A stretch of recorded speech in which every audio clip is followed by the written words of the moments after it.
Guylain Diasbach, bonjour. Bonjour, cher monsieur. Vous sortez Jules Verne, politiquement incorrect aux éditions Via Romana. Pourquoi un livre sur Jules Verne? Jules Verne a toujours été pour moi un des meilleurs auteurs français avec la comtesse de Ségur. C'est le monde du 19e siècle. Et je dois dire que j'ai été un peu élevé, étant né en 31, j'ai un peu été élevé dans ce monde. Et quand j'ai découvert Jules Verne, on peut dire qu'on vivait encore dans les années 40-45 comme au 19e siècle. Il n'y avait pas eu tellement de progrès et la guerre avait amené une régression. Donc j'étais tout à fait perméable au charme de Jules Verne et surtout, à l'époque on ne pouvait pas circuler, où on était bloqué en France, dans son pays, dans sa campagne. Jules Verne, c'était une ouverture sur le monde. Le monde complet, l'Europe, l'Asie, l'Afrique, et un regard aussi sur le progrès tel qu'on l'envisageait au XIXe siècle. Ce qui était fascinant, c'est de voir que Jules Verne prédisait un progrès de l'humanité, comme beaucoup de gens du XIXe siècle, mais il ne s'était pas douté que ce progrès amènerait justement des catastrophes. Encore qu'il l'ait pressenti dans certains livres de la fin de sa vie. Mais pour nous enfants, dans les années 40, Jules Verne, c'était quand même le voyage qu'on ne pouvait plus faire, l'ouverture sur un monde qui avait déjà commencé de cesser d'exister. Pour moi, c'était une aventure merveilleuse. Et puis les caractères des personnages de Jules Verne étaient remarquables. C'était des caractères faits d'une seule pièce, mais c'est ce qui plaît justement aux enfants et aux jeunes. Les gens qu'on nous proposait dans nos collèges à l'admiration, c'était aussi des gens d'une seule pièce. Comme je me rappelle, la fille de Savorgnan de Brazza était venue nous parler de son père, c'était les grands colonisateurs de l'époque. Tous les gens dont on parlait encore, comme Ferdinand de Lesseps aussi, qui étaient restés très vivants dans la mémoire, tous ces gens-là étaient en fait issus du monde de Jules Verne. Mais Jules Verne, vous l'avez dit, c'est le progrès, il en parle énormément. En quoi est-il politiquement incorrect? Eh bien, il est politiquement incorrect, il n'était pas à l'époque. Mais il est maintenant, parce que les idées qu'il défendait, les conceptions qu'il se faisait, maintenant sont complètement battues en brèche.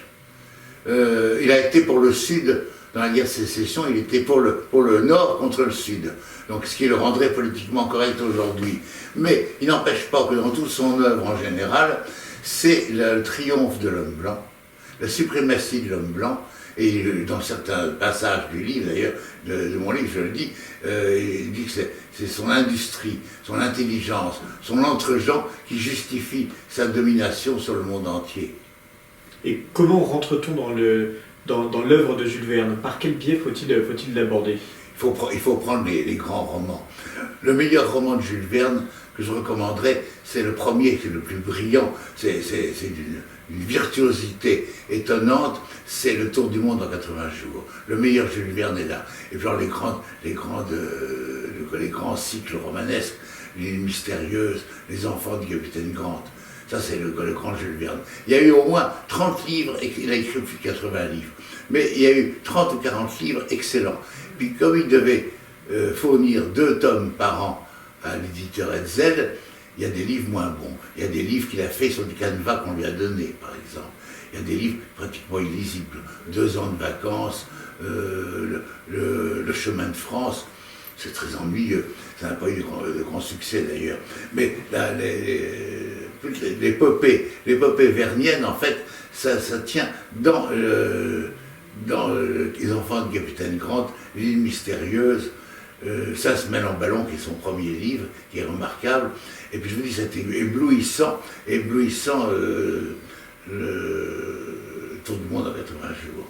Et qu'avez-vous pensé du coup des différentes adaptations qui ont été faites au cinéma? Toutes mauvaises. Toutes mauvaises, on ne retrouve pas l'esprit de Jules Verne. Pour moi, qui sont quand même grands connaisseurs, et ça trahit complètement le roman de Jules Verne.